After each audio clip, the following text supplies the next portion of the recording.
510वां question अपना, प्रधानमंत्री किसान ऊर्जा सुरक्षा एवं उत्थान महाअभियान योजना में प्रदेश के लिए स्वीकृत कुल आवंटित क्षमता कितनी है?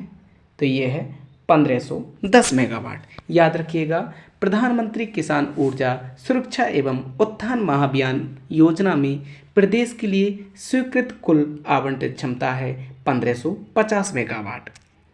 देखिए, 1550 मेगावाट कुल आवंटित क्षमता 550 पूर्व स्वीकृत थी और 1000 नई स्वीकृत है। पीएम कुसुम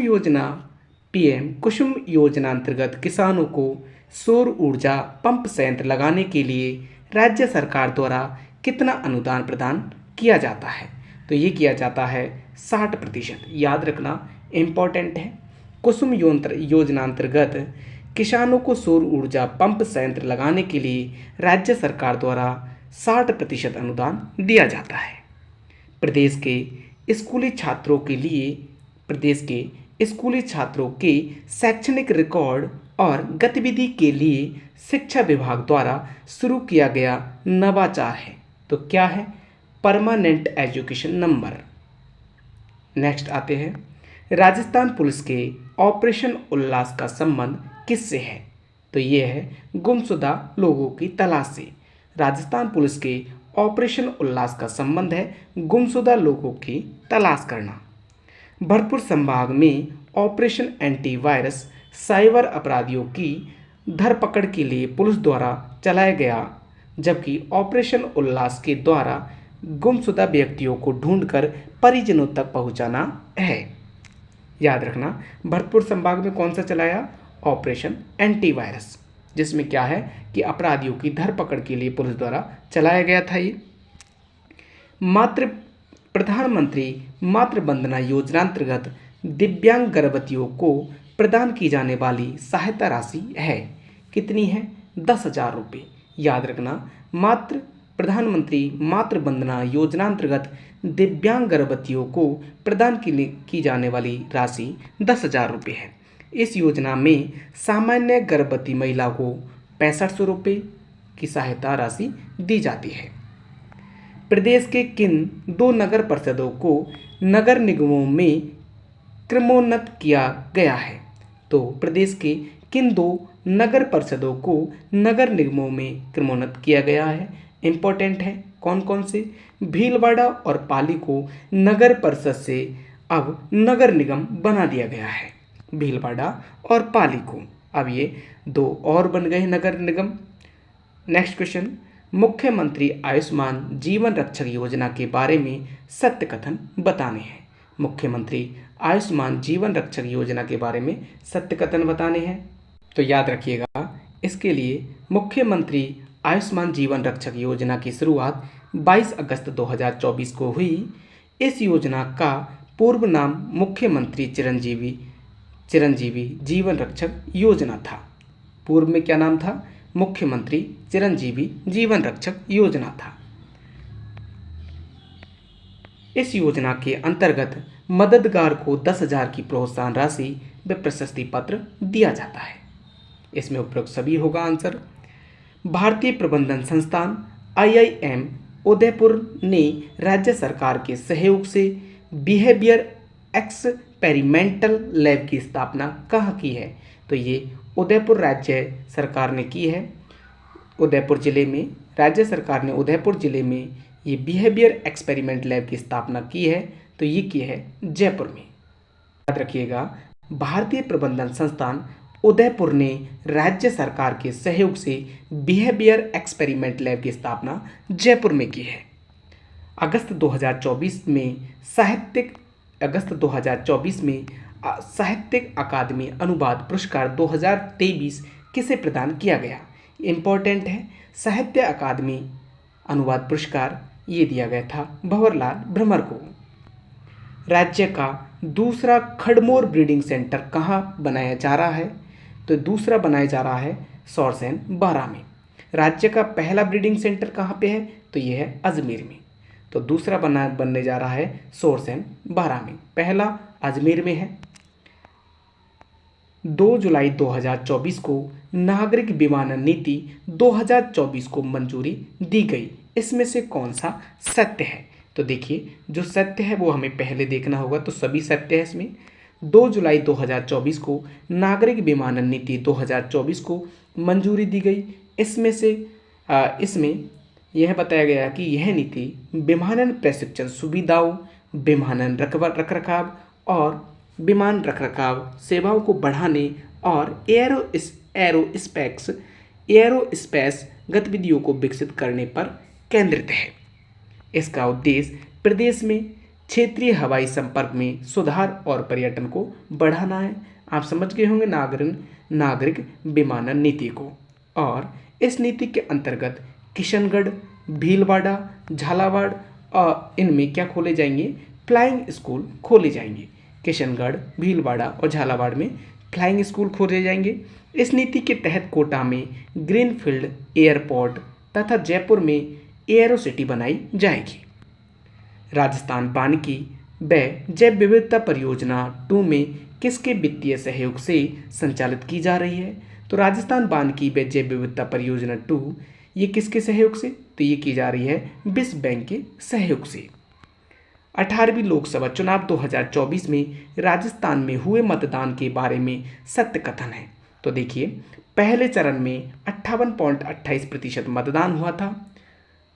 18वीं लोकसभा, याद रखना, 18वीं लोकसभा चुनाव 2024 में ये कौन सी हुई थी, ये भी पूछी जा सकती है। तो 18वीं लोकसभा चुनाव में पहले चरण में 58.28% मतदान हुआ और दूसरे चरण में हुआ था 65.52%। दोनों को मिलाकर दोनों चरणों में कुल मत मिले 52.10%। इन दोनों का एवरेज है ये 62.10%। नेक्स्ट आते हैं, इंपॉर्टेंट क्वेश्चन है, ये पूछा जा सकता है कि कितना प्रतिशत मत मिला? तो ये मिला था 62.10%। आगे आते हैं, 5 जून 2023 को जारी राजस्थान नई वन नीति 2023 में कितने प्रतिशत वन आच्छादित करने का उद्देश्य रखा गया है? तो याद रखना, ये 5 जून 2023 को जारी हुई थी। इसमें 20% वन रखने का औसत एवरेज लगाया है। याद रखना कितना? नई नीति 2023 में 20% वन आच्छादित रखने का उद्देश्य रखा गया है। राजस्थान राज्य के नए राज्यपाल श्री हरिभाऊ किशनराव बागड़े के संबंध में असत्य कथन बताने हैं। तो देखिए, हरिभाऊ प्रदेश के 45वें राज्यपाल बने, ये बात सही है। हरिभाऊ बागड़े महाराष्ट्र विधानसभा के अध्यक्ष रह चुके हैं, ये बात भी सही है। इसके पूर्व यह सिक्किम के राज्यपाल नहीं, ये गलत है। और हरिभाऊ को 31 जुलाई 2024 को मुख्य न्यायाधीश MM श्रीवास्तव ने शपथ दिलाई थी। तो महेंद्र मोहन श्रीवास्तव ने इसको शपथ दिलाई थी, तो ये बात भी सही है। तीनों सही है, ये गलत है राज्यपाल के बारे में। 45वें राज्यपाल है ये। और 16वीं विधानसभा के विभिन्न पदाधिकारियों के लिए सही युग्म का चयन करना है। 16वीं विधानसभा के विभिन्न पदाधिकारियों के लिए सही युग्म का चयन करना है।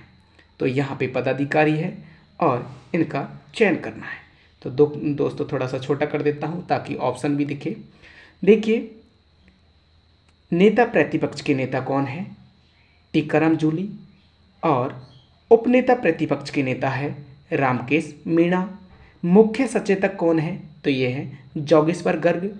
और प्राक्कलन समिति कै के अध्यक्ष है अर्जुन जी नगर। ये प्राक्कलन समिति कै के अध्यक्ष है। तो इसमें से इम्पोर्टेंट कौन सा है? नेता प्रतिपक्ष कौन है? टीकाराम जूली।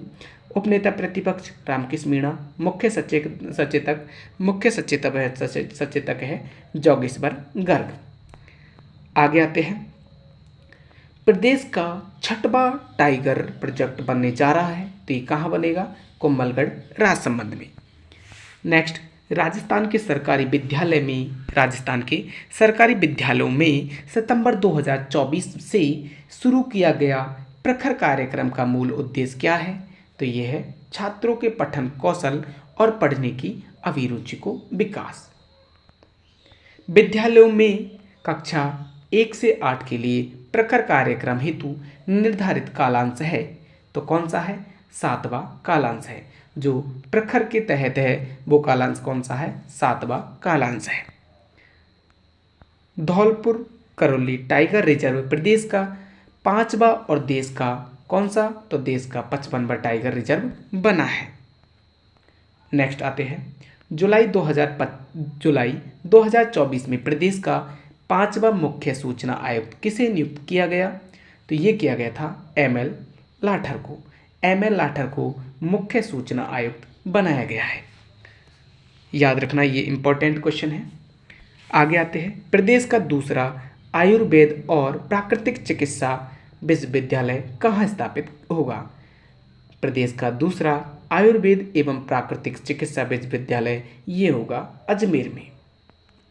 प्रदेश के किस स्थान पर नया जीवाश्म पार्क बनाया जाएगा? तो ये बनाया जाएगा झामर कोटड़ा उदयपुर में। प्रदेश का नया जीवाश्म पार्क झामर कोटड़ा उदयपुर में बनाया जाएगा। हाल ही में भीलवाड़ा का मॉडल ब्लॉक किस क्षेत्र में चर्चा में आया है? भीलवाड़ा का मॉडल ब्लॉक आया है हर घर नल उपलब्ध करने में 100% उपलब्धि हासिल करी है इसने। भीलवाड़ा का जो मॉडल ब्लॉक है उसने हर घर नल उपलब्ध करने में 100% उपलब्धि हासिल करी है।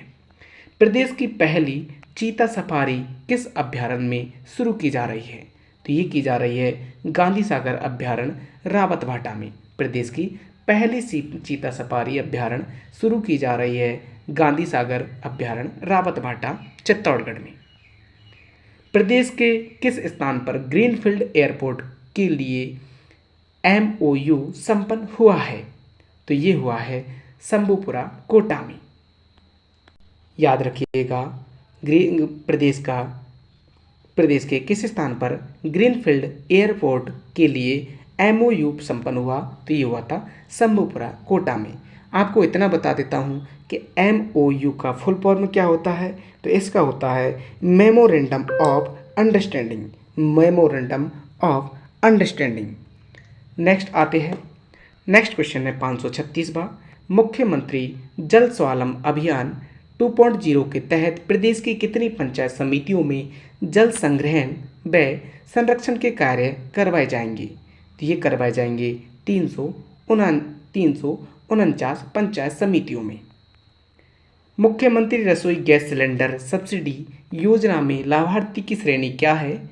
तो लाभार्थी की श्रेणी है उज्ज्वला योजना में चयनित BPL परिवार और NFSA के तहत राशन पाने वाले सभी परिवार। ये मुख्यमंत्री रसोई गैस सिलेंडर सब्सिडी की योजना के हकदार है। नेक्स्ट आते हैं मगरा क्षेत्र, इंपॉर्टेंट है। मगरा क्षेत्र विकास योजना के अंतर्गत आने वाले जिले है तो कौन कौन से हैं? ब्यावर, भीलवाड़ा, चित्तौड़गढ़, पाली और राजसमंद। ब्यावर, भीलवाड़ा, चित्तौड़गढ़, पाली, राजसमंद और अजमेर भी है। याद रखिएगा मगरा क्षेत्र में। नेक्स्ट क्वेश्चन, जुलाई 2024 में स्वीकृत की गई प्रदेश की नागरिक विमानन नीति 2024 के तहत किन स्थानों पर फ्लाइंग स्कूल खोले जाएंगे? तो ये खोले जाएंगे किशनगढ़, झालावाड़, भीलवाड़ा। ये इंपॉर्टेंट क्वेश्चन है क्योंकि 2 बार आया है तो आप समझ गए होंगे। फ्लाइंग स्कूल खोले जाएंगे किशनगढ़, झालावाड़ और भीलवाड़ा में। आगे आते हैं 12 जुलाई 2024 को नीति आयोग द्वारा जारी किए गए वर्ष 2023-24 के SDG इंडेक्स में राजस्थान का समग्र स्कोर कितना रहा है? तो ये रहा है 67। आभा, ये इंपॉर्टेंट है। आभा पूछा जा सकता है। आभा, तो देखिए आभा ID के संदर्भ में सही कथन क्या है? तो याद रखिएगा ये आभा का फुल फॉर्म भी आना चाहिए क्योंकि आभा है आयुष्मान भारत हेल्थ अकाउंट।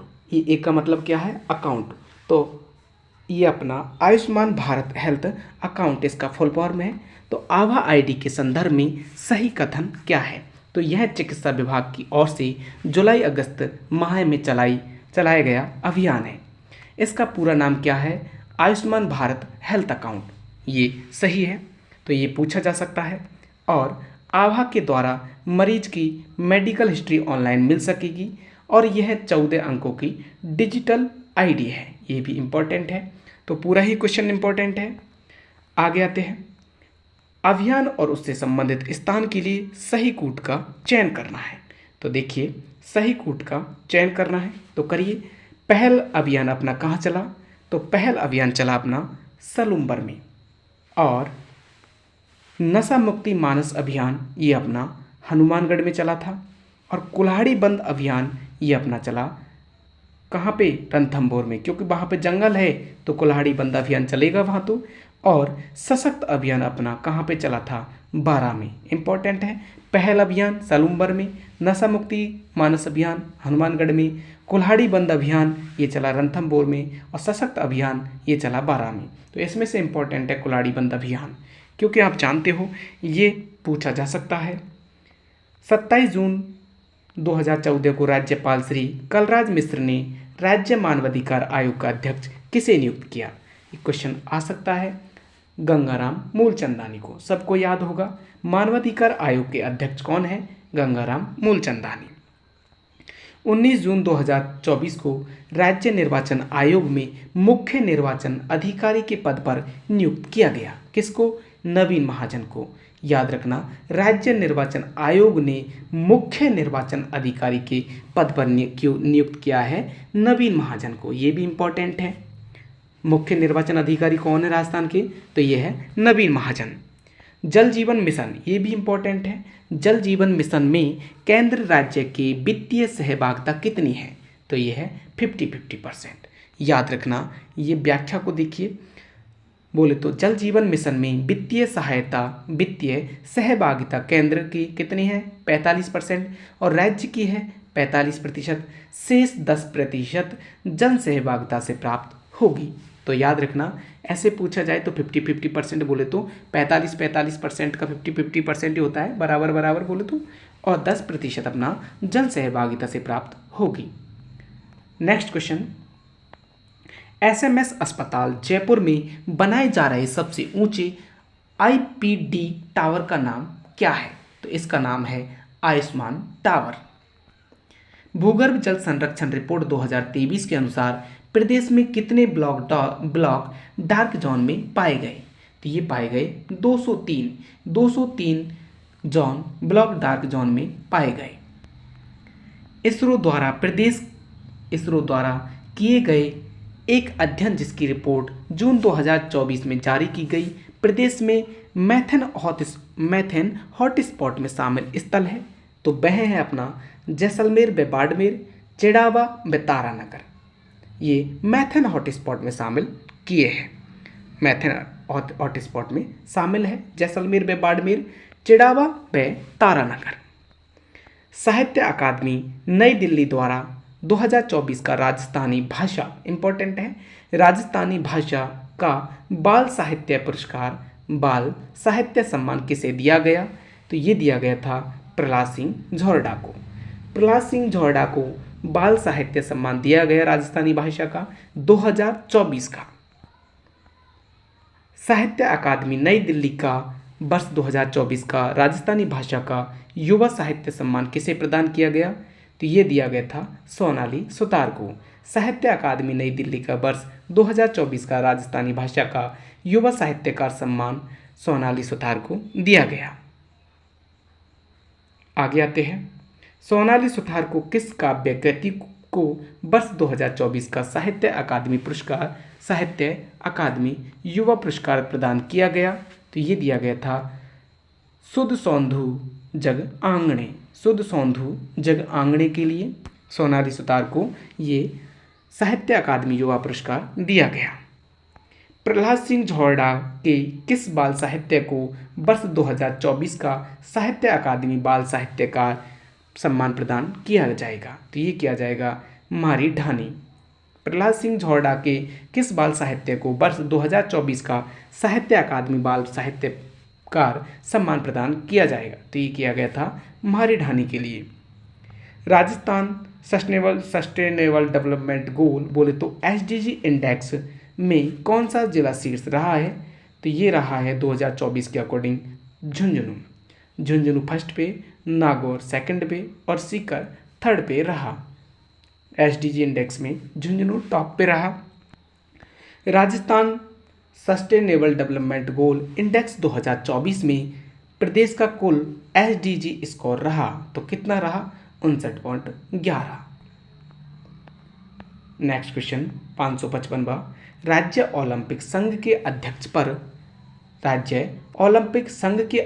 पद पर जुलाई 2024 में निर्वाचित हुए कौन हुए थे? तेजस्वी गहलोत। याद रखना, राज्य ओलंपिक संघ के अध्यक्ष बने हैं तेजस्वी गहलोत। देश का पहला शहर जहां 5 सफारी एक साथ हो सकेंगे, इंपॉर्टेंट है, तो यह है अपना जयपुर शहर।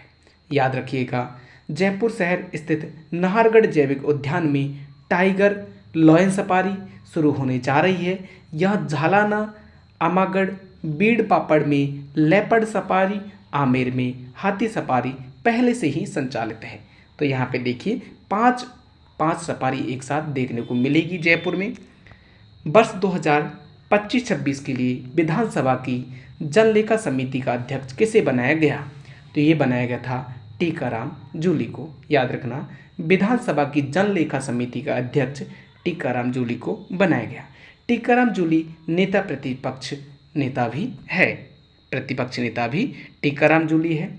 हाल ही में बकासर, जो कहाँ पे है? बाड़मेर में। हाल ही में बकासर चर्चा में आया क्योंकि इंग्लैंड वाटरवे के लिए। गांधी सागर वन्यजीव अभ्यारण्य कहाँ स्थित है? तो ये है चित्तौड़गढ़ में। गांधी सागर अब वन्यजीव अभ्यारण्य चित्तौड़गढ़ में है। गांधी सागर वन्यजीव अभ्यारण्य गांधी सागर वन्यजीव अभ्यारण्य रावतवाटा चित्तौड़गढ़ में स्थित है। राजस्थानी भाषा साहित्य संस्कृत अकादमी बीकानेर द्वारा वर्ष 2023-24 के लिए सूर्यमल मिश्रण शिखर पुरस्कार किसे प्रदान किया गया? तो ये दिया गया था डॉक्टर मनमोहन सिंह यादव को। 2023-24 में सूर्यमल मिश्रण, ये अपने राजस्थान के राज्य कवि है सूर्यमल मिश्रण, तो सूर्यमल मिश्रण शिखर पुरस्कार ये दिया गया था डॉक्टर मनमोहन सिंह यादव को। वर्ष 2023-24 के लिए मनमोहन सिंह यादव को उनकी किस कृति के लिए सूर्यमल मिश्रण पुरस्कार प्रदान किया गया? तो ये दिया गया था कुदरतसु कुचमाद के लिए। याद रखना, कुदरतसु कुचमाद के लिए सूर्यमल मिश्रण पुरस्कार दिया गया डॉक्टर मनमोहन सिंह यादव को। केंद्र सरकार ने राजस्थान में मिलने वाले किस खनिज पदार्थ को खनिज की श्रेणी में संशोधित कर क्रिटिकल मिनरल की श्रेणी में शामिल किया? तो ये किया गया था पोटास को। याद रखना, केंद्र सरकार ने राजस्थान में मिलने वाली किस खनिज पदार्थ को खनिज की श्रेणी में संशोधित कर क्रिटिकल मिनरल की श्रेणी में शामिल किया? तो ये क्या था? पोटास को। Next question, Swami Vivekananda scholarship for academy excellence योजना के संदर्भ में असत्य कथन बताने हैं। तो देखिए, असत्य कथन नहीं देखना है, हमें सत्य कथन देखने हैं। Swami Vivekananda scholarship for academy excellence योजना के संदर्भ में इस योजना के अंतर्गत 500 छात्रों का चयन उच्च शिक्षा हेतु किया जाएगा। 300 छात्रों का चयन विदेशी उच्च शिक्षण संस्थाओं के लिए किया जाएगा और ई श्रेणी में 8 लाख वार्षिक आय तक कुल 50 लाख रुपए ट्यूशन फीस का प्रदान किया जाएगा। तो ये तीनों ही सही है, चौथा गलत है। आगे आते हैं। देश में पहली बार राजस्थान राज्य में पोटास खनन किया जा रहा है। राजस्थान में कौन से ब्लॉक पोटास के खनन से संबंधित है? तो ये है अपना लाखासर ब्लॉक बीकानेर में, भैरूसरी ब्लॉक हनुमानगढ़ में, गढ़सीसर चूरू एवं सपोटरा खिंदसर करौली में। तो यहाँ पे तीनों जगह ये अपना क्या पोटास के खनन के उपलब्ध मिले हैं। पोटास खनन किया जा रहा है यहाँ पे लाखासर ब्लॉक बीकानेर में, भैरूसरी ब्लॉक हनुमानगढ़ में और गढ़सीसर चूरू में, सपोटरा खिंदरपुर करौली में भी किया जा रहा है।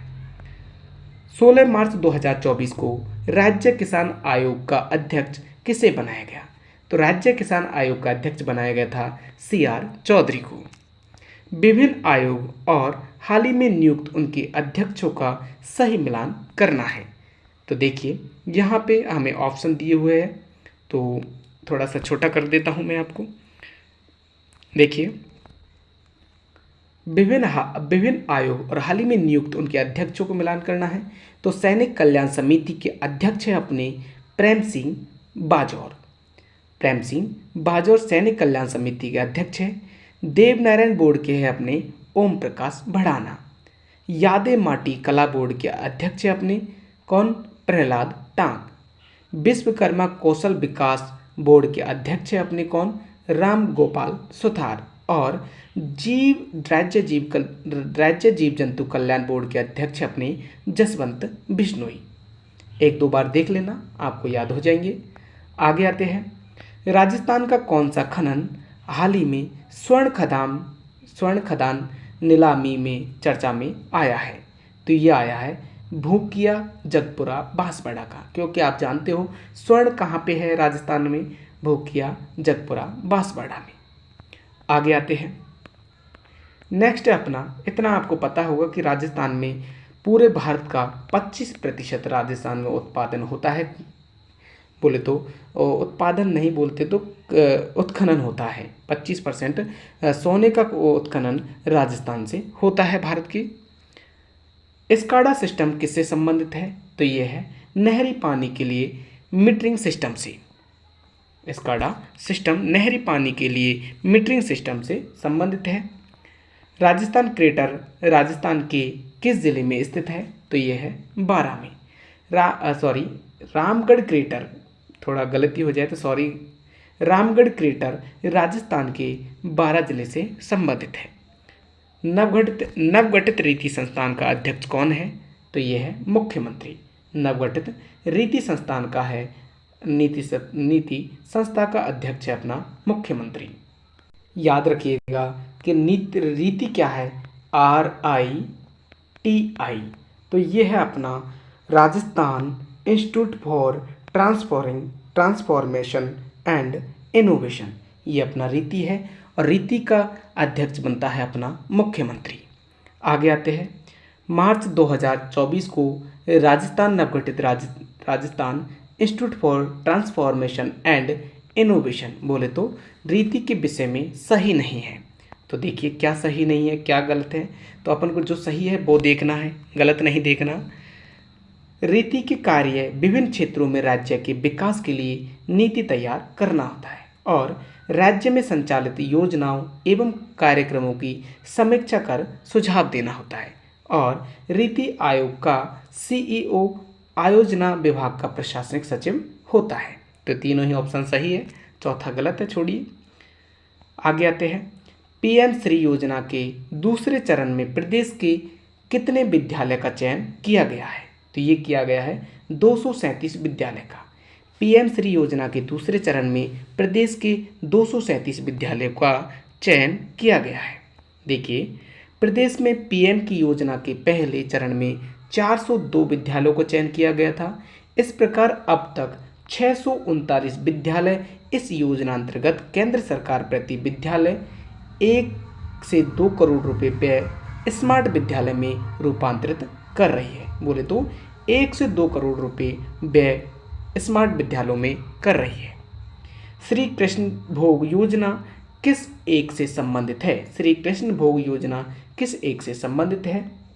तो ये अपनी सरकारी स्कूलों में MDM के साथ सहयोग कार्यक्रम, याद रखना, श्री कृष्ण भोग योजना ये अपना सरकारी स्कूलों में मिड डे मील के साथ सहयोग कार्यक्रम है। आगे आते हैं, नेक्स्ट क्वेश्चन है अपना, मुख्यमंत्री आयुष्मान दुर्घटना बीमा योजना के संबंध में सत्य कथन का सही कोट बताना है। मुख्यमंत्री आयुष्मान दुर्घटना बीमा योजना के संबंध में सत्य कथन बताने हैं। तो देखिए, थोड़ा सा छोटा कर रहा हूँ, नहीं इसमें तो हम यहीं पे देख लेंगे।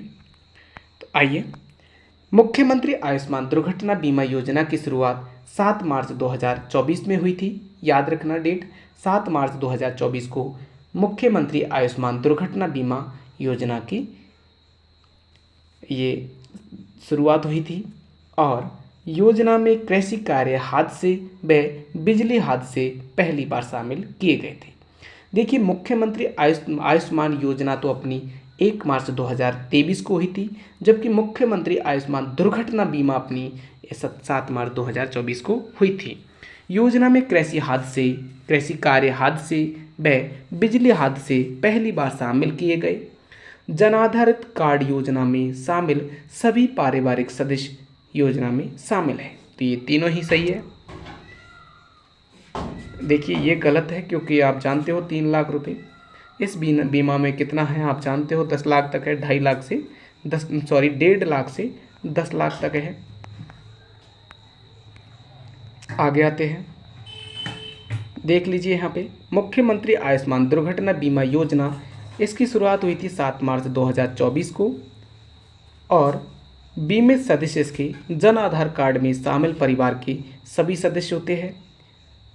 2 वर्ष का शिशु भी इसमें दर्ज ना हो, इसका 2 वर्ष का जो शिशु है उसको इसमें दर्ज नहीं हो सकता। और मुखिया इसका जन आधार कार्ड परिवार की मुखिया होते हैं, जन आधार परिवार की मुखिया होती है। और बीमा धन इसका 5 से 10 लाख रुपए निःशुल्क उपलब्ध है। संचालन राज्य बीमा एवं प्रावधायी निधि विभाग है। पात्रता इसकी मुख्यमंत्री आयुष्मान आरोग्य योजना में पंजीकृत परिवार एवं 5 विद्युत कंपनियों के विद्युत कर्मी हैं। जो इसकी पात्रता है वो मुख्यमंत्री आयुष्मान आरोग्य योजना में पंजीकृत परिवार एवं 5 विद्युत कंपनियों के विद्युत कर्मी हैं।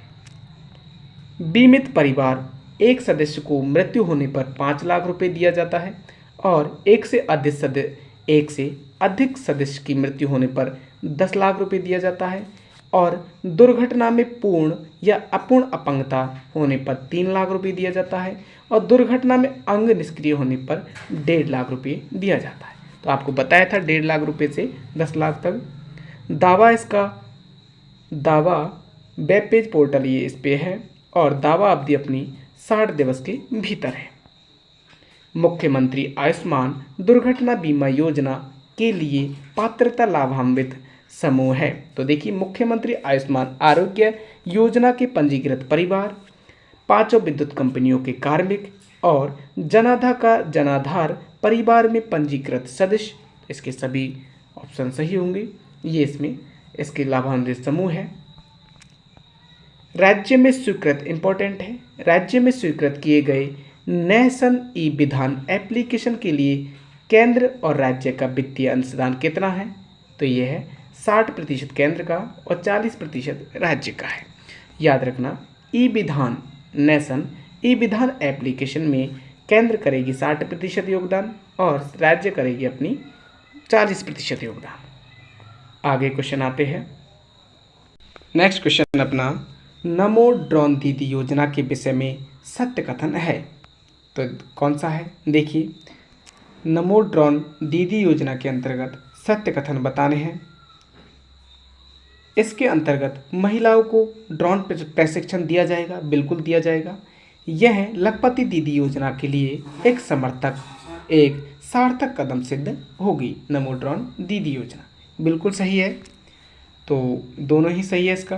देखिए नमो ड्रोन दीदी योजना के तहत महिला स्वयं सहायता समूह को ड्रोन उपलब्ध कराए जाएंगे, जिसमें महिलाओं को सशक्त बनाना, कृषि क्षेत्र में उत्पादकता व दक्षता में बढ़ोतरी हो सकेगी। आगे आते हैं। नमो ड्रोन दीदी योजना के संचालन हेतु चुनी गई कंपनियों में शामिल नहीं है। तो ये अपना इफ़को है, चंबल फर्टिलाइजर भी है और NFCL भी है, जबकि रेको इसमें नहीं चुनी गई है नमो ड्रोन दीदी योजना में। मुख्यमंत्री आयुष्मान आरोग्य माँ वाउचर योजना के लिए असत्य कथन बताने हैं। तो देखिए हमें केवल सत्य कथन ही पढ़ना है, असत्य नहीं पढ़ेंगे। यह चिकित्सा एवं स्वास्थ्य विभाग की योजना है, जिसमें गर्भवतियों को ग्रामीण क्षेत्र में सोनोग्राफी सुविधा उपलब्ध की जाएगी। योजना का उद्देश्य शिशु मृत्यु दर को कम करना है। मुख्यमंत्री आयुष्मान आरोग्य माँ वाउचर की योजना के तहत शिशु मृत्यु दर को कम करना है। योजना पायलट प्रोजेक्ट के रूप में 12 फलोदी भरतपुर का चयन किया गया। बोले तो योजना पायलट प्रोजेक्ट के रूप में 12 फलोदी व भरतपुर का चयन किया गया। 14 सितंबर 2024 में संपूर्ण प्रदेश में लागू की गई है। तो ये तीनों ही सही है, जबकि चौथा गलत है, चौथे को हम नहीं पढ़ेंगे। Swami Vivekananda scholarship for academy excellence योजना के अंतर्गत लाभान्वित होने वाले छात्रों की कुल संख्या कितनी है? Swami Vivekananda scholarship for academic excellence योजना के अंतर्गत 500 छात्रों की संख्या में बोले तो 500 छात्र इसमें लाभान्वित होंगे। देखिए, नए प्रावधान के अनुसार प्राप्त आवेदनों से आय वर्ग के अनुसार छात्रों का चयन इस प्रकार किया जाएगा। इस श्रेणी में आय वर्ग 8 लाख वार्षिक, जिसमें 50 लाख प्रति 100%, और इस श्रेणी 2 में A2 श्रेणी आय वर्ग में 8 लाख से 25 लाख, जिसमें 85% फीस, और इस श्रेणी 3 आय वर्ग में 25 लाख से अधिक, जिसमें 70% फीस। देखिए, कॉलेज की सूची टाइम्स हायर एजुकेशन रैंकिंग के अनुसार आय होगा। छात्रों के आय वर्ग निर्धारण 3 साल की ITR के आधार पर होगा। योजना अंतर्गत कुल 500 छात्रों का चयन उच्च शिक्षा हेतु किया जाएगा। इम्पोर्टेंट है ये 500 छात्र, जिसमें 300 विदेशी उच्च शिक्षण संस्थानों के लिए और 200 छात्र देश के उच्च शिक्षण संस्थानों के लिए है। नेक्स्ट आते हैं, प्रदेश के किस भू विरासत स्थल को 16 मार्च 2024 को देश का पहला अधिसूचित भू विरासत स्थल घोषित किया है? तो ये क्या है? रामगढ़ क्रेटर बारा को प्रदेश के किस भू विरासत स्थल को, तो ये किया गया था रामगढ़ क्रेटर स्थल को। नेक्स्ट आते हैं, मिथौली गांव की 6 करोड़ वर्ष पुरानी बेसाल्ट की चट्टानों को जिया साइट के रूप में विकसित किया जाएगा। यह किस जिले में स्थित है? तो ये है झालावाड़ में। याद रखना, ये मिसरौली गांव की 6 करोड़ वर्ष पुरानी बेसाल्ट की चट्टानों को जियोसाइट के रूप में विकसित किया जाएगा, यह झालावाड़ में है। तो मिसरौली गांव को भी याद रखना, ये झालावाड़ में है। प्रदेश के किस स्थान पर देश का पहला एग्रो इको टूरिज्म व इंटरनेशनल फ्लावर रिसर्च सेंटर बनने जा रहा है? तो ये बनने जा रहा है माउंट आबू सिरोही में। प्रदेश का पहला इको टूरिज्म व इंटरनेशनल फ्लावर रिसर्च सेंटर बनने जा रहा है माउंट आबू सिरोही में। मार्च 2024 में उप मुख्यमंत्री दिया कुमारी ने मुख्यमंत्री बालिका संबल योजना की राशि 10,000 रुपये से बढ़ाकर कितना करने की वित्तीय स्वीकृति जारी की है? तो ये की है 30,000 रुपये। मार्च 2024 में उप मुख्यमंत्री दिया कुमारी ने मुख्यमंत्री बालिका संबल योजना की राशि 10,000 से बढ़कर 30,000 रुपये कर दी गई है। देखिए, वित्त मंत्री दिया कुमारी ने मुख्यमंत्री बालिका संबल योजना की राशि 10,000 रुपये से बढ़ाकर 30,000 रुपये करने की स्वीकृति जारी की। इसके अलावा सुकन्या समृद्धि योजना के अंतर्गत 21 वर्ष की अवधि के लिए की जाने की स्वीकृति दी है। सुकन्या समृद्धि योजना का लाभार्थी खाता 25,000 रुपये से खोला जाएगा। इसमें प्रति वर्ष 250 रुपये बालिका के खाते में जमा कराए जाएंगे। भारतमाला प्रोजेक्ट के तहत ये याद रखना कितने रुपये? 250 रुपये प्रति माह जमा कराए जाएंगे। ये इम्पोर्टेंट है। भारतमाला प्रोजेक्ट के तहत बनाए जा रहे अमृत जामनगर एक्सप्रेस वे का कितना भाग राजस्थान में होकर गुजरेगा? तो ये गुजरेगा 637 किलोमीटर। याद रखना, भारतमाला प्रोजेक्ट के तहत बनाए जा रहे अमृत जामनगर एक्सप्रेस वे का 637 किलोमीटर भाग राजस्थान में होकर गुजरेगा। देखिए, 11 मार्च 2024 को प्रधानमंत्री नरेंद्र मोदी ने अमृतसर जामनगर एक्सप्रेस वे के 53 किलोमीटर खंड का उद्घाटन किया है। इसका 555 किलोमीटर मार्ग पूरा हो चुका है। कुल लंबाई 917 किलोमीटर है। इसके द्वारा राजस्थान, पंजाब, गुजरात के प्रमुख औद्योगिक केंद्र जुड़ेंगे। यह एक्सप्रेस वे राजस्थान के 6 जिलों श्रीगंगानगर, हनुमानगढ़, बीकानेर, बाड़मेर, जोधपुर, जालौर जिलों से होकर गुजर रहा है, जिसकी कुल दूरी 637 किलोमीटर है। इससे 3 बड़े रेल रिफाइनरी भटिंडा, बाड़मेर और जामनगर आपस में जुड़ेंगी। बठिंडा और सूरतगढ़ थर्मल पावर प्लांट भी जुड़ जाएंगे। पर्यटन के साथ साथ सामरिक दृष्टि से भी यह अति महत्वपूर्ण होगा। इस एक्सप्रेस वे पर लड़ाकू विमान भी उतरे जा सकेंगे। ये इम्पोर्टेंट है। ये अमृत जामनगर, ये कौन सा, अमृत जामनगर एक्सप्रेस वे पे क्या लड़ाकू विमान भी उतरे जा सकेंगे। नेक्स्ट आते हैं 586वां, मार्च 2024 में प्रदेश के सभी जिला अस्पतालों में वृद्धजनों के लिए शुरू किए गए जीरियाट्रिक वार्ड या क्लिनिक को क्या नाम दिया गया है? तो ये दिया गया है रामाश्रय। याद रखना, वृद्धजनों के लिए शुरू किए गए जीरियाट्रिक वार्ड जिसे रामाश्रय नाम दिया गया है। भगवान देवनारायण की जन्मस्थली मालासेरी डूंगरी राज्य के किस जिले में स्थित है? तो ये मालासेरी डूंगरी आसंद भीलवाड़ा में है। प्रदेश के कौन से धार्मिक स्थल केंद्र की प्रसाद योजना में शामिल किए जा चुके हैं? प्रदेश के कौन से धार्मिक स्थल केंद्र की प्रसाद योजना में शामिल किए जा चुके हैं? तो ये किए जा चुके हैं कपिल सरोवर कौलायत बीकानेर का, पुष्कर का और मालासेरी डूंगरी जो आसंद भीलवाड़ा में है, देवनारायण जी का मंदिर, ये प्रसाद योजना में सम्मिलित है। आगे आते हैं, किस जिले में हासियाबास व तामाखेड़ी के निकट कृत्रिम बांध बनाए जाएंगे? तो ये बनाए जाएंगे चूरू में। हासियाबास व तामाखेड़ी के निकट कृत्रिम बांध बनाए जाएंगे चूरू में। यमुना नदी जल समझौते के अनुसार राजस्थान को पानी किस हैंड से मिलेगा? तो ये मिलेगा हथनी कुंड से। हथनी कुंड और हैंड से, हथनी कुंड ताजेवाला में है और हैंड हरियाणा में है। ये यमुना नदी जल समझौते के तहत राजस्थान को पानी मिलेगा हथनी कुंड से और हैंड से। प्रधानमंत्री सूर्य घर योजना के तहत घरों पर रूफटॉप सोलर लगाने के लिए अधिकतम कितनी सब्सिडी दी जाएगी? बोले तो 3 किलोवाट की सब्सिडी कितनी दी जाएगी? तो ये दी जाएगी अपनी 78,000 रुपये। याद रखना, प्रधानमंत्री सूर्य घर योजना के तहत घरों पर रूफटॉप पर सोलर लगाने के लिए अधिकतम सब्सिडी 78,000 रुपये दी जाएगी।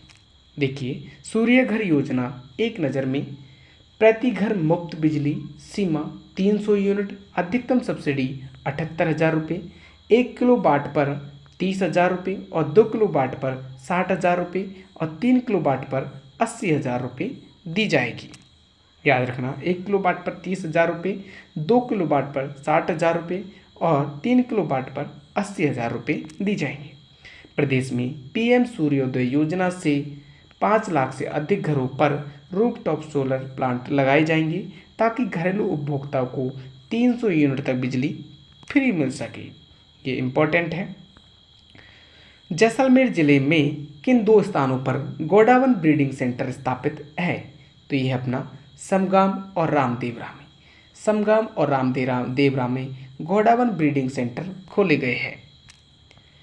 3 फरवरी 2024 को राज्यपाल ने किस वरिष्ठ एडवोकेट को राज्य का महाधिवक्ता नियुक्त किया है? तो ये क्या है? राजेंद्र प्रसाद गुप्ता है। किसको? राजेंद्र प्रसाद गुप्ता को वरिष्ठ एडवोकेट को राज्य का महाधिवक्ता बोले तो राजेंद्र प्रसाद गुप्ता को महाधिवक्ता बनाया गया है। आगे आते हैं, देखिए, अनुच्छेद 165 के तहत महाधिवक्ता को सर्वोच्च कानून अधिकारी होता है। ये किसके तहत? अनुच्छेद 165 के तहत। नियुक्ति इसकी राज्यपाल करता है और योग्यता उच्च न्यायालय के न्यायाधीश के समान। महान्यायाधीश राज्य विधानसभा के दोनों सदनों में भाग लेने व संशोधित करने का अधिकार होता है, परंतु मताधिकार करने का अधिकार इनको नहीं है। बोले तो वोट देने का अधिकार इनको नहीं है संसद में। लाडली सुरक्षा योजना की घोषणा लेखानुदान 2024-25 में घोषित की गई, जिसमें किया जाने वाला कार्य महिला अपराध पर रोकथाम के लिए संबंधित स्थानों पर सीसीटीवी कैमरे लगवाना है। ये लाडली सुरक्षा योजना के तहत, ताकि किसी लड़की पर अत्याचार न हो, तो महिला अपराध पर रोकथाम के लिए संबंधित स्थानों पर सीसीटीवी कैमरे लगवाना। 17 फरवरी 2024 को राजस्थान, हरियाणा एवं केंद्र सरकार के मध्य हुए यमुना जल बंटवारा समझौते से प्रदेश के कौन से 3 जिले लाभान्वित होंगे? तो ये होंगे सीकर, चूरू और हनुमानगढ़। सीकर, चूरू और हनुमानगढ़ ये शेखावटी क्षेत्र के। राजस्थान सरकार की गोपाल क्रेडिट कार्ड योजना के प्रथम चरण में कितने परिवारों को ऋण उपलब्ध करवाने का लक्ष्य रखा है? तो ये रखा है 5 लाख रुपए का। राजस्थान के किस जिले में centre of excellence for sports की स्थापना की जाएगी?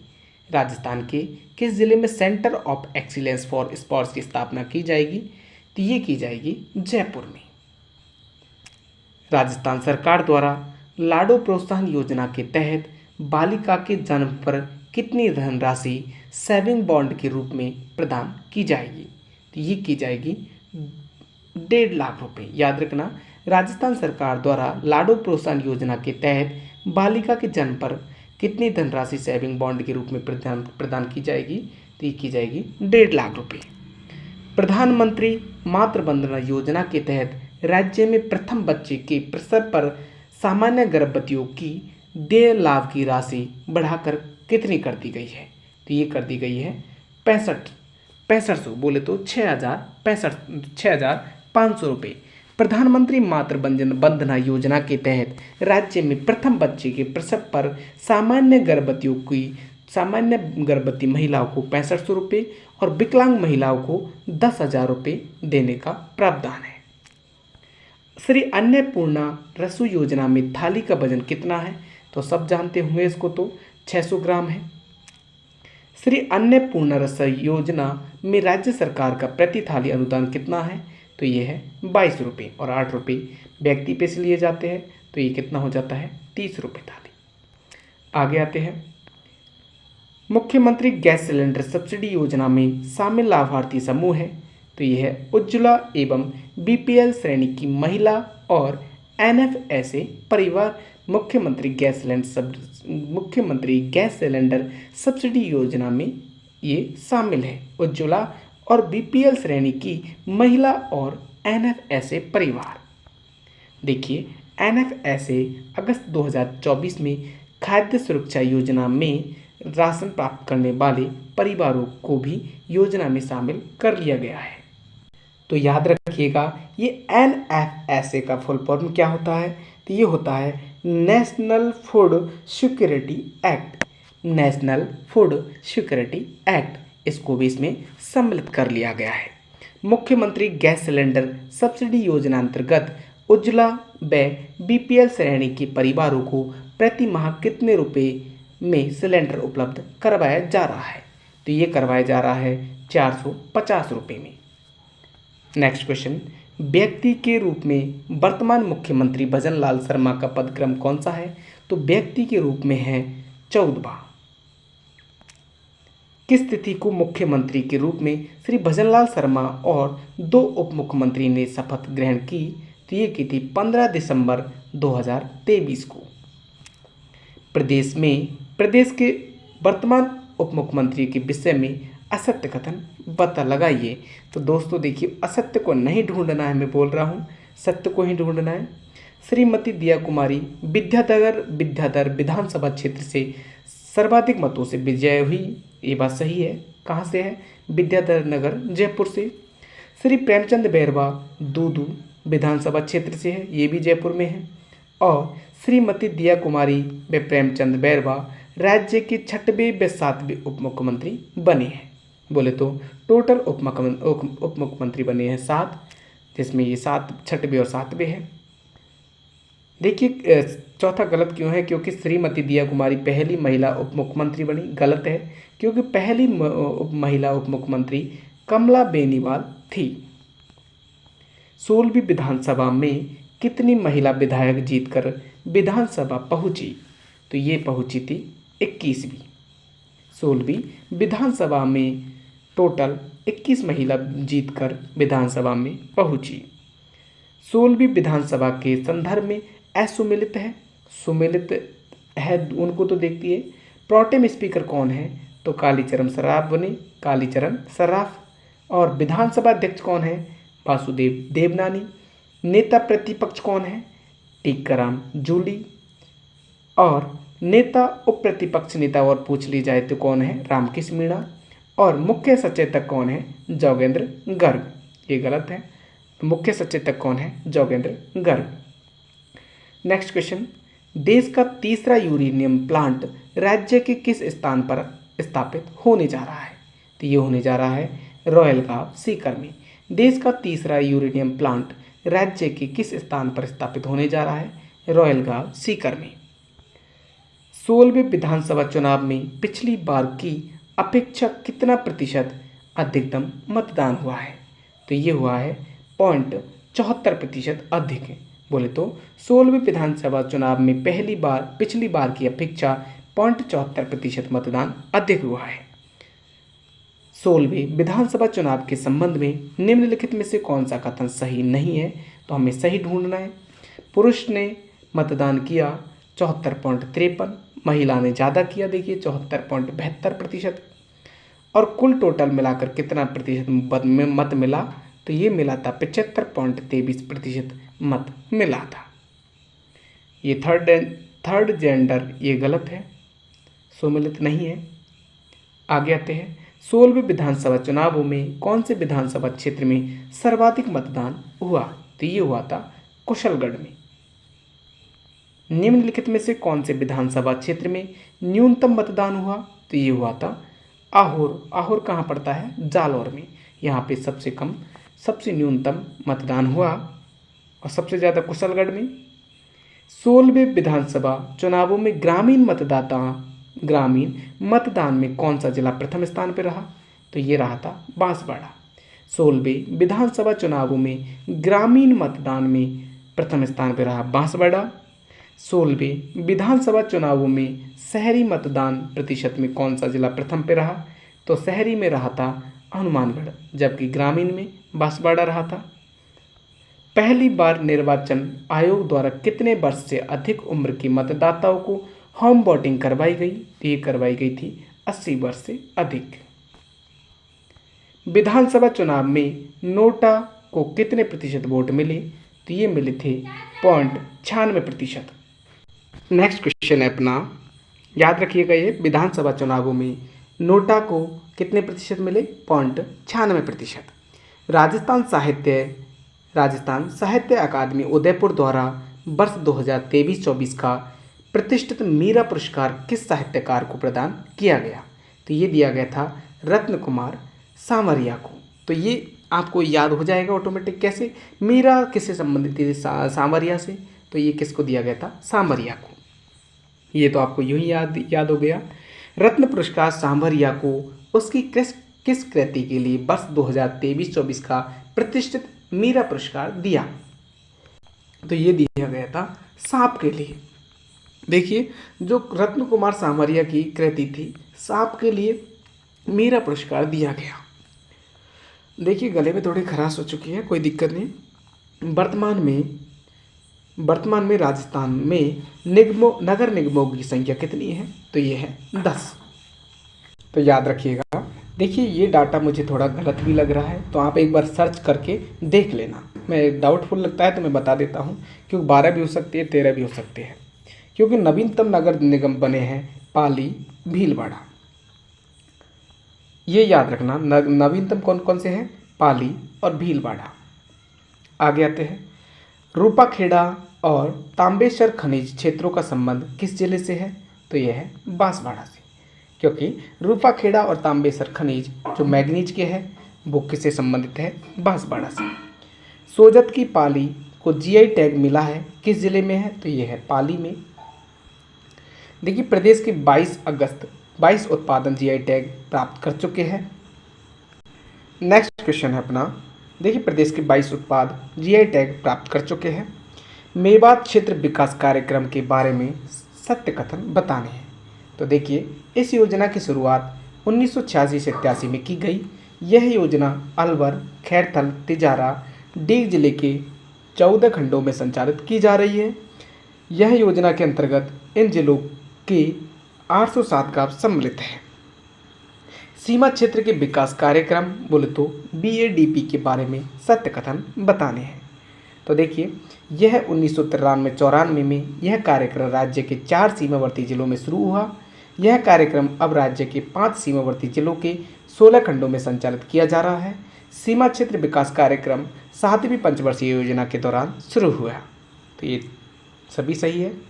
डांग क्षेत्र विकास कार्यक्रम के बारे में सत्य कथन बताना है। तो डांग क्षेत्र विकास कार्यक्रम की शुरुआत 1994-95 में हुई।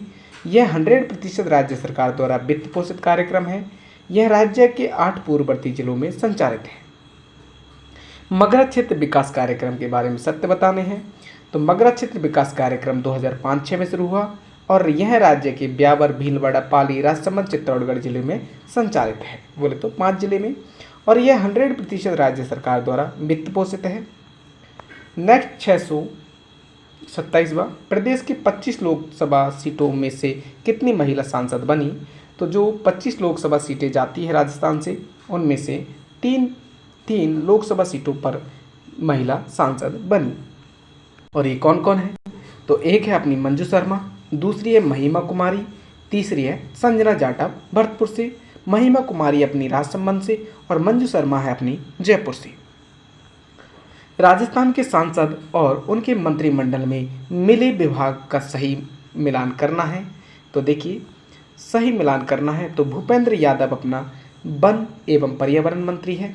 अर्जुन लाल मेघवाल ये अपने निधि बोले तो विधि राज्य मंत्री है।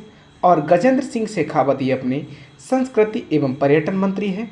और भागीरथ चौधरी अपने कृषि राज्य मंत्री है। 2 बार देख लेना, याद हो जाएगा।